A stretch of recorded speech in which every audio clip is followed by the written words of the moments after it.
আমি প্ৰাৰ্থী দিয়াৰ কথা এতিয়ালৈকে চিন্তা কৰা নাই, কিন্তু এটা কথা ঠিক, বিজেপিক উৎখাত কৰিব লাগিব। এই উপনিৰ্বাচনৰ যোগেদিও অলৰেডিটো উৎখাত হৈছেই, 80% উৎখাত হৈ গ'ল, 20% অকণমান বাকী আছে।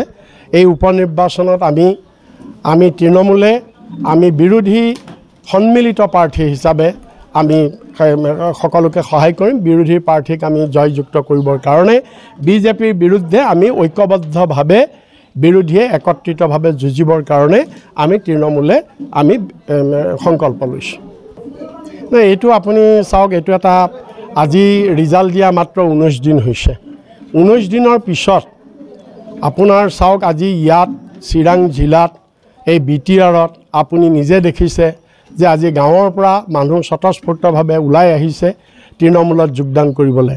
মানুহে এতিয়া এইটো কথা ভাবিছে, অনুভৱ কৰিছে যে অনাগত দিনত যদি BTRত ৰাইজক নিৰাপত্তা দিব পাৰে, ইয়াত যদি শান্তি প্ৰগতি আনিব পাৰে, তেতিয়াহ'লে সেইটো তৃণমূল কংগ্ৰেছে পাৰিব, এইটো ৰাইজে বিশ্বাস কৰিছে। আৰু ৰাইজে এতিয়া দেখিছে লাহে লাহে যে বিজেপিৰ বিকল্প হিচাপে বিৰোধী দলৰ ভিতৰত যে তৃণমূলে এটা অন্যতম বিৰোধী দল, সেই কথাটো ৰাইজে উপলব্ধি কৰিছে আৰু সেইকাৰণেই ৰাইজ তৃণমূলত আহি যোগদান কৰিছে।